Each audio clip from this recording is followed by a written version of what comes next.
Hello, everybody. Welcome to CripChat, your weekly podcast for everything disability. Today I have with me Jonathan Shar, Ibby, Hello. Andrew Brotherton, and myself, David D. Today we'll be talking about the NDIS reform bill and the changes. And please like and share. If you got any questions, please fill it in the comment box. Over to you, Ibby. Thank you very much, David, and welcome everyone to CripChat, your weekly podcast on everything disability. And welcome back, Andrew. It's good to have you back. So, G'day. Andrew, let's get into this. This week, the NDIS reform bill passed the parliament. So, could you please outline the main elements of the legislation and focus on the potential harm it will cause the disability community? G'day. Some of the main changes to this NDIS bill is the removal of protections we had under the old bill, which we saw with the previous government that had tried to introduce before the last election. And the Labor government at the time had promised that there would be no cuts to the NDIS, there will be no changes to the protections of the NDIS. Unfortunately, what has just passed in Parliament is a complete betrayal of the disability community, because it removes a lot of the protections we had under the old plan, and it subjects us to needs assessments to determine funding. Reasonable and necessary has been changed. We're now going to be put under budget changes rather than where we had flexible spending. We will now be subjected to government lists that are approved or not approved of what we can spend on funding. And the scariest thing of all with this bill is the protections for liability. So it's potentially Robo-Debt 2.0, where charges and debts can be incurred on the disabled person using the NDIS. And in the case of rorting the scheme that these changes have been made under that Labor's claiming, a provider could be rorting an NDIS participant, charging that participant for services that NDIS participant never received. And then the NDIS participant could potentially be liable for a debt raised against them to pay back, even though they never received the services or never asked to receive the services. So scary stuff. Yeah, indeed, scary. Do you think if they given high prices now for services and we get less for our services, do you think they'll lower the prices? Well, from what I've seen of the bill, nowhere in this bill does it address price gouging and going after providers that are rorting the scheme, apart from perhaps forcing them to become a registered provider to give services. Now, the problem with that is that removes a lot of choice and control from participants, where they may have been using an individual or non-registered service to provide them care, and then they're now having to force to use a registered provider that perhaps doesn't know them as well, or in the case of some registered providers, we know a lot of the big providers are the ones implementing the abuse on disabled people. So it kind of removes that choice from disabled people to say, hey, well, look, I don't want to go with this big provider that's had a lot of claims made against them. I want to stay with my independent sole trader. But instead of staying with an independent sole trader who is perhaps cheaper than some of the big providers, we're now forced to go to a registered provider that may have been under some of these abuse claims that were brought up in the Disability Royal Commission. A lot of fear-mongering was done with this bill, saying that we need to crack down on rorting and price gouging of the scheme. But unfortunately, nowhere in this bill does it address that. And in this case, it reduces choice and control, where a disabled person could have chosen a cheaper provider or a cheaper place to claim a service from, and forces them to use a bigger provider that will charge more and price gouge them more. So it does the opposite of what it's claiming. Thank you for that, Andrew. So, as disability advocates, what are your main concerns about the bill? The establishment of support lists and the lack of genuine co-design. In the case of that, co-design was promised but wasn't delivered. I'm currently a board member for the Disability Resource Centre, and we also run a disability community service called Belong. And in terms of co-design, we submitted a report to the government saying no to the bill and the concerns we had against this bill. And I don't believe we got a response from the government. And I know a lot of other disability advocacy communities had also written in their concerns about this bill and didn't receive a response or were given time to make amendments. And with the supported lists, unfortunately, like a lot of disability advocacy services, a lot of us have been underfunded by the government and haven't been promised funds for this next round of government funding. So we have advocacy services that are understaffed, under-resourced, and unprepared to respond to a lot of the stuff the government was asking for us. I think Jordan Steele John said it in Parliament the other week. You know, there's milk in my fridge that has a longer expiry date than disability advocacy services were given to respond to the bill and to respond to the lists. And in terms of the DRC, we didn't have the resources to even respond to the supported list thing that they were asking us for, because initially we were given 2 weeks and then they brought the bill up earlier. So we didn't even get time to submit the problems we had with the supported lists.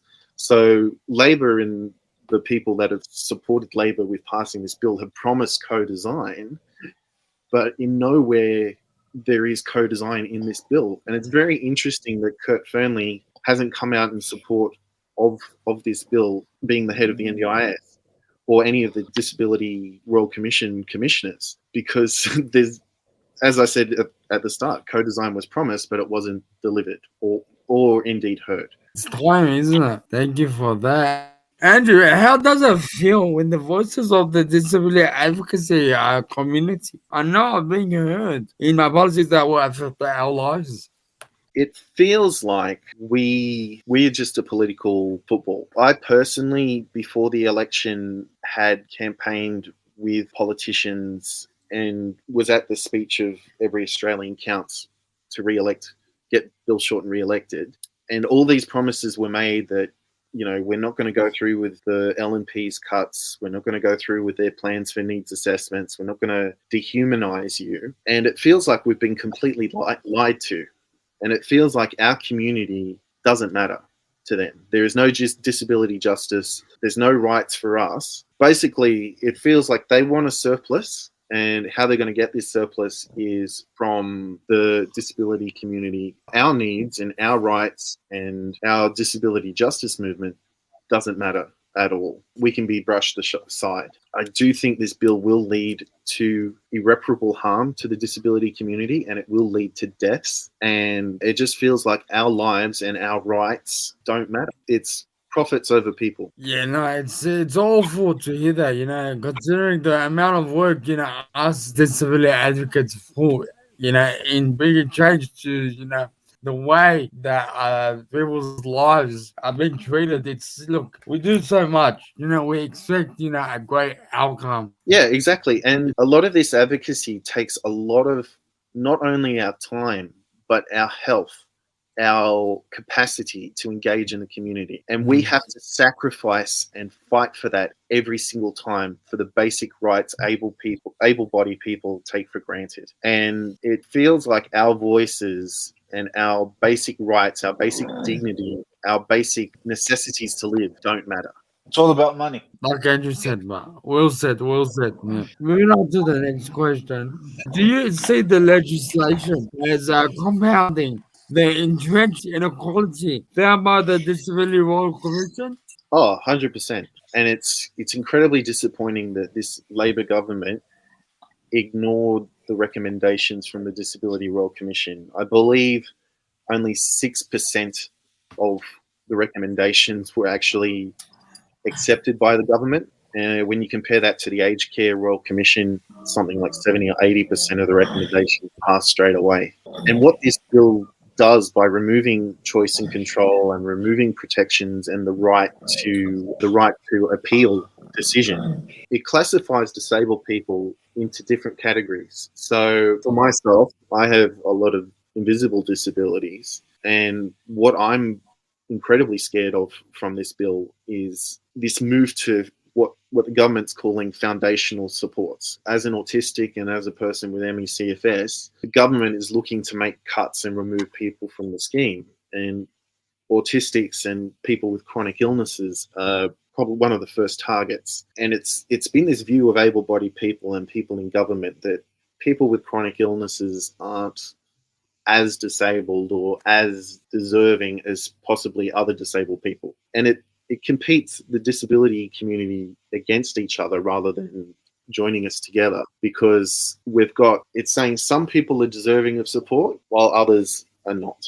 And if you want to be deserving of this support, you need to meet X, Y, Z criteria. And if you don't meet that criteria, then sorry, we can't help you. And with the foundational supports, a lot of those foundational supports were removed when the NDIS was first set up. It was a move away from the states. It was a move away from segregation, group homes, and we're going to see a lot of that coming back now. So for the disability rights movement in Australia, it's a huge blow, and it's a huge step backwards to where we were, especially in terms of disability justice. We will see a lot of people that were getting the supports and capacity that they needed no longer getting those supports and being put into situations where they're more at risk. I've got a feeling a lot of people are going to start needing new documentation to show that their disabilities, they have it. Some people are going to be rejected because of their disability, not work.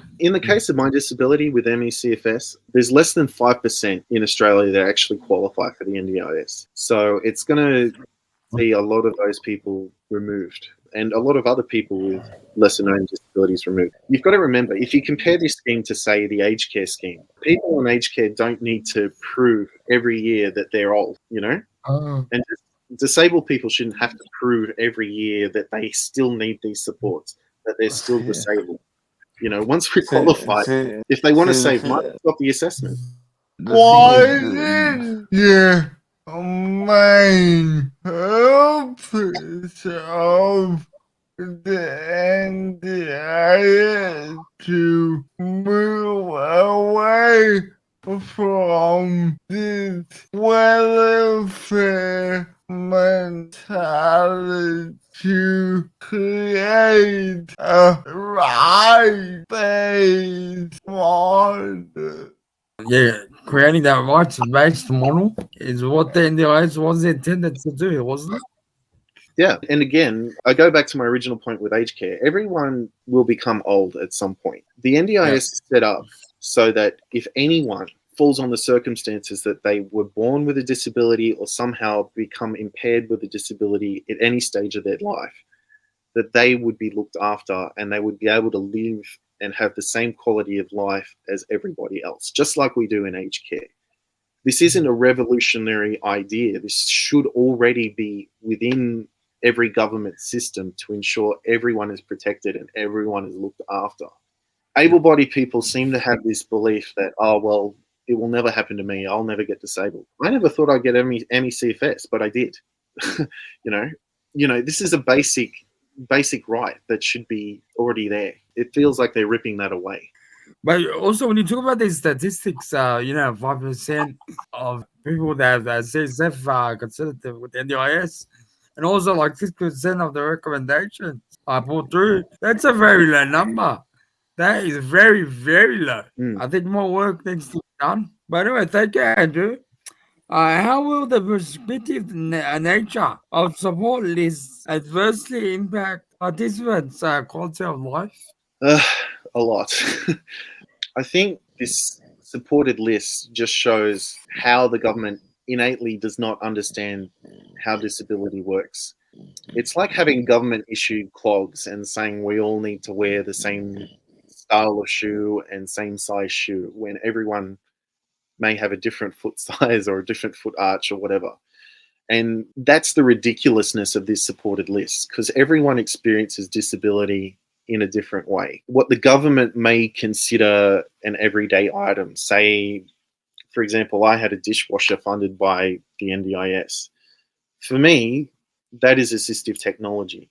That saves me from having to use a support worker to come in on the weekend to come wash my dishes, and saves me from using the limited energy I have, so I can, instead of wasting that on doing that, I can actually go out and participate in the community and do stuff like this. That dishwasher for me is assistive technology. A robot vacuum might be an assistive technology to someone else.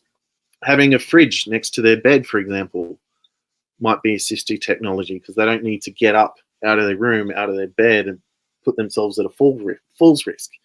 Period products, I think, were one of the things on the list. If you have MS or cerebral palsy or a disability where you may be bedbound, having a period panties, for example, or a different period product to what an able-bodied person would use, that's a disability assistive technology. By putting it on a supported list, the government said, what I've said before, that some disabilities are more deserving than others, or we believe certain disabilities aren't as in need as other disabilities. But the thing that they don't know about the disability justice movement is none of us are free until all of us are free.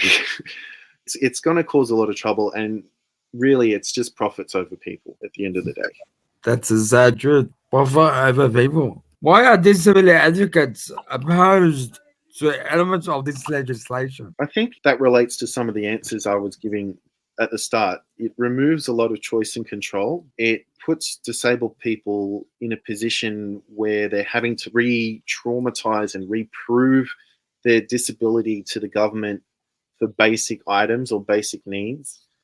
It removes a lot of flexibility and takes a lot of individualization out of the disabled person's hands and gives godlike powers over the NDIS. So instead of the disabled person saying nothing about us without us, these are the support needs I need to live and survive, it puts it in the hands of an able-bodied politician that has no lived experience of disability, or an able-bodied bureaucrat within the NDIS that might not know a disabled person's needs, and leaves it in their hands rather than in the hands of the person that knows their needs the most. And again, compare this to aged care. A person on the aged care scheme can request supports and without having to prove this to the government. But for disabled people, there seems to be this insidious thing that, we're all faking it, or we're all trying to rort the scheme, or we're not as deserving as, say, someone on the aged care scheme. So that's just one of the elements. I could talk about that all day. Thank you for sharing, Andrew. And so, how does the NDIS reform bill limit the potential of the scheme to promote a more inclusive society? I think the biggest aspect is it removes co-design. How can we have a more inclusive in society when we can't even get a say in the services that are provided to us, or the legislation that's given to us? A lot of the changes proposed in this, think from the top of my head, it was this removal from 1-to-1 supports to maybe 1-to-3 supports, which then leads into the issue of segregation, group homes, group care settings, rather than a person being able to live in their own home, have their own individuality, and contribute to society on their own. It does the opposite of being inclusive. It's actually reclusive. That's a new word I've learned, reclusive. Thank you for that, Andrew. In the context of the current debate around the NDIS reform bill, how do attitudes shape decisions on what NDIS funding should be allowed to be spent on? It has an over-reliance on legislation and an over-reliance on selective lists of what can and can't be approved. And as I said before, it gives godlike powers to bureaucrats and little recourse for the disabled person to appeal. So basically, it leaves it all in the hands of the government to shape the decisions on the disabled person's life. And I think if this was happening to able-bodied people, where the government, under the old bill, it was still very much like that, but not to this extent, And if able-bodied people found that they had to report their whole life, their whole story, and re-traumatize themselves each year with these assessments to tell the government basic needs, they'd be up in arms. To leave all of that in the hands of government officials, a lot of them not trained on disability, no, a lot of them not trained even in basic social work. It's just, regressive. So, Andrew, what methods of resistance are available to the disability community in advocating against the regressive reforms contained in the Bill Act? I think at the moment, the most resistance is going to come from voting. So disabled people need to look at who voted on the bill and hold them accountable for passing that. Protesting, DRC, we have a long history of protesting against a lot of ableism and ableist government decisions, such as our public transport campaign down here in Victoria. I think back to what the disabled Americans did to get the Disability Rights Act passed, where they did I think it was the Million Cripple Walk, where they got out of their chairs and walked up the stairs of Parliament. I think we need to see a lot more activism, a lot more protest, a lot more campaigning from the disability community. And we need to get disabled people in these key decision-making positions. We need to get more disabled people elected so that bills like this can be blocked and not passed. I think there's going to be a lot of work coming from the disability community and a lot of protest. And I heard there was a protest by the Sickos something Alliance at Bill Shorten's office sometime this week. But yeah, there needs to be a lot more protest, outrage, media coverage on this issue, and we need to make our voices heard because they're being ignored at the moment. How can advocates more effectively communicate why this bill or act will exacerbate the violence, abuse, neglect, and exploitation faced by people with disabilities? Again, we need to get our stories out there, but that also can be confronting for our community because it means re-traumatizing ourselves, not just to the media, but to politicians that don't care. We can do things like campaign in some of those key politicians that voted on this bill's electorate to make sure that they don't get re-elected. We just had a whole Royal Commission on this, and that Royal Commission was ignored. So I don't know. There needs to be some kind of protest movement. There needs to be more activism from the community. And if we look at other activist groups where they stop key parts of government or striking in certain areas, that may cause some division. But yeah, we need to make ourselves heard and we need to make ourselves seen. And I'm not sure how to answer that myself personally, but that would be some of the suggestions. I think it's going to be a lot like Robo-Dead, where we will see deaths, we'll see more harm on the community, and we need to bring those stories forward. Thank you for that. Thank you for sharing, Andrew. Is it irresponsible of the Labour government to pass the legislation without defining what foundational support are? Oh, absolutely. Think about how when NDIS was first rolled out, we were given years to roll it out and years to work out the kinks and suggest alterations and all of this. This bill and these foundations of supports have just been rammed through within less than 2 weeks, and no input from the disability community and no input from our key organizations.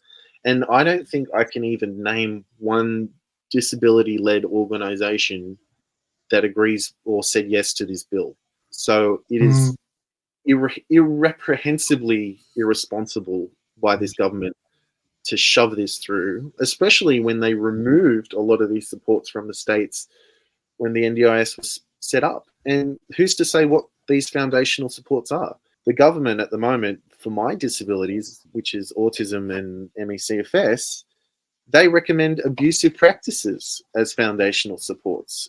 An autistic person may be subjected to ABA under a state government, which is applied behavioural analysis. A person with ME/CFS will be under the abusive practices of graded exercise and CBT, which has been known to make people with long COVID and NME/CFS more disabled because they're not listening to the disability community, and we're not making the decisions. So yeah, there's going to be a lot of harm passed from this. Yeah. Thank you for that, Andrew. So, how does the NDIS reform bill amount to systemic ableism? And what are some practical methods of resistance to keep fighting for an inclusive society? Well, the disability community always says nothing about us without us. This reform bill was made without us, and it was about us. You can't get any more ableist than that. We have ministers and politicians speaking for us and for our needs without knowing us or our needs or listening to us. It's basically this paternal father knows best approach to disabled people's lives. And it infantizes us. It basically says we're not capable to do, think, or legislate these kind of things on our own. It goes back to that poor cripple kind of thing. We know what's best for you. We're going to do it our way. And if you don't like it, shut up. As for resistance, striking, one of the recommendations on the Disability Royal Commission was that we get paid at least 50% of the minimum wage, and that was rejected. So if I was in one of those workplaces, I would be unionizing, collecting together, and striking. Also going to key places of government and stopping, causing, similar to like we see with groups like Extinction Rebellion and that, causing disruption parts of the government or in parts of society where people will go, well, fuck, why are all these disabled people causing a stoppage in public transport, let's say? What's going on? How can we stop this? And then people then go, look at the injustice here. Or, going maybe to a key person's office and making it hard for them to maybe enter the building. Or it was the blind union. They held hands outside a workplace and stopped all people coming into the workplace. So we got to look back on our own history and start doing some of those disruptive actions. We do have power, and we need to implement it and use our voices and use our votes, most importantly. Exactly. So so how can listeners take practical steps to rally against this regressive and ableist legislation? The most powerful thing they can do is vote against some of the key senators and some of the key members that put this bill forward. If you're a Labor member, I would think of causing disruption within the Labor Party so that bills like this cannot be passed, and holding your leaders accountable, or perhaps even leaving that organisation in protest. Some of the other things they could do is join disabled rallies, promote disabled voices, bring bills and legislation to the government to hold them accountable for these things. One person can make a difference, and if you can build on that and build, we can hopefully fight against this and cause some change. But yeah, there needs to be some disruption. There needs to be more rallying calls. There needs to be more protests about this. And we need the media in particular to listen to us and to cover our point of view, because currently what I've seen in the media is, oh, well, we need to make these cuts, and these cuts are justified because it's from the disability community, and not realizing that this regressive bill affects able-bodied people as well. Think of the support workers, the support coordinators, all the jobs that are put at risk because of this bill for able-bodied people. And think, if you're an able-bodied person and you wake up with a disability tomorrow, either through sickness or injury, how are you going to be looked after? Are you going to be made to force to jump through all the same hoops that we are and lose all the same rights that you experience as a privileged able-bodied person. Yeah, it's something you'd say. Yeah, I was gonna say they're allowing the actual the pension, like the old age stuff, go through. But why? Because we're all gonna go old, Mm. or is it because not everyone's disabled? Well, everyone will experience disability at some point in their life, either through injury, illness, or old age. So we need to stop thinking of disability of this thing of, well, it will never happen to me, because we will experience some form of disability. I mean, I can see Ibby's wearing glasses. A lot of able people wear glasses. Before we had that technology, if you didn't have clear vision, you were excluded from a lot of things. Now, glasses aren't seen as a assistive technology because it's accessible to everyone. We need to reframe how disability is in the community, and even if someone's impaired for a short time, deserving of support. They shouldn't be punished for, having nil disability. Being different. Yeah, exactly. That's fun. Thank you very much, Andrew. Moving on to the next question. Okay, so yeah, what are your final thoughts on the matter, Andrew? It's hard because when this passed, I in particular experienced a lot of stress with this bill passing, because I know who this bill's going to target in particular. And it's moving Australia backwards in terms of disability rights and disability justice and disability inclusion. And I do think this bill is going to be Robo-Debt 2.0, where people are going to be irreparably harmed by this. Able-bodied people as well, who will lose their jobs and not be able to participate anymore. This doesn't just affect disabled people, but disabled people are going to experience the most harm. And unfortunately, this seems to be par for the course, where we have well-meaning politicians, especially those that claim that they're left-leaning, putting in policies that harm communities like ours. Like, this isn't the first time Labor's done this. They put in those restrictive lists to apply for the disability support pension, and we're still suffering under that. And we need able-bodied people to actually give a shit about us and to say, hey, this isn't the society we live in. And a lot of people think, especially now, that the biggest thing of a society is how much money we make or how much the economy produces. What determines a civilization, what I learnt from history and from that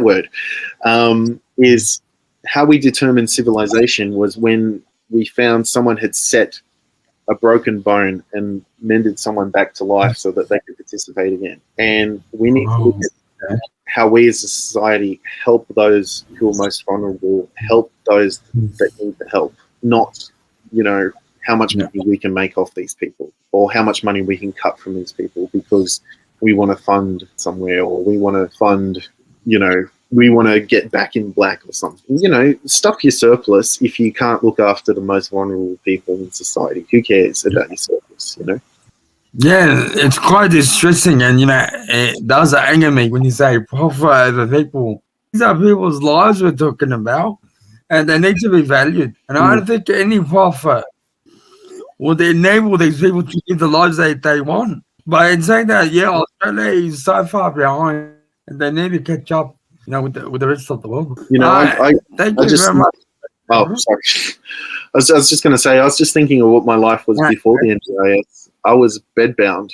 I couldn't go out. I couldn't go out with friends. I couldn't do community activities even. The NDIS for me was life-changing. And to face possible removal from the scheme is frightening, having to go back to that life where, I'll be stuck in bed all day again. You don't want to, I guess, go back to that situation. It does limit, life before the NDIS, it did limit me in some way. limit me from doing stuff. But thanks to the NDIS, it's created that sense of independence. It's allowed me to, make decisions for myself. It's helped me to connect with a lot of people.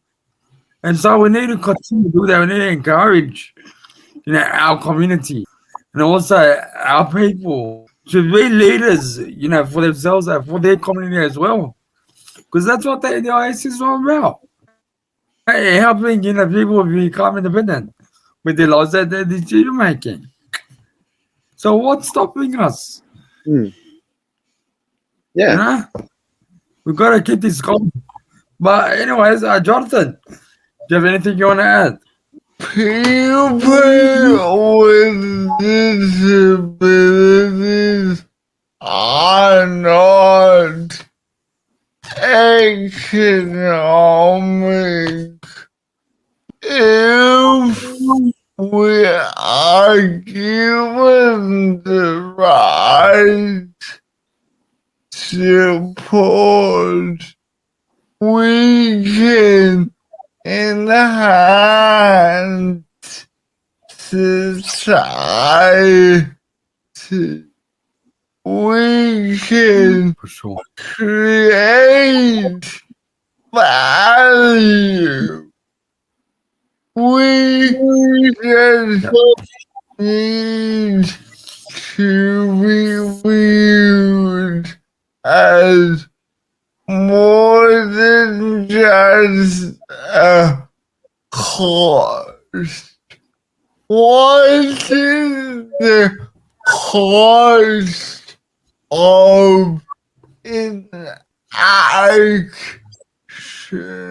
Why are we being relegated to the free NDIS situation where we need to fight for our basic needs? Yes. Exactly. Well said, John. It's about shifting from the medical model to the more social model. And how do we make people feel included and part of the community? Thank you very much, Andrew. Thank you for joining us today and sharing your insights about, the NDIS reform bill and, your thoughts on it. It's always great to have you on the show, and we look forward to having you on the in the future. Thank you very much, Andrew, Cheers. for joining us. Thanks, And Ibby. thank you, And everyone else. oh, Yep. sorry, I was Go just going to ahead. say, everyone just try and join your local disability advocacy org, and let's let's put the power to the people, back to the people. So I've said it better myself. You've heard it from Andrew. Get out there and support me, the leaders within your community. That's very, awesome, Andrew. Thank you. And you've been watching CripChat, weekly podcast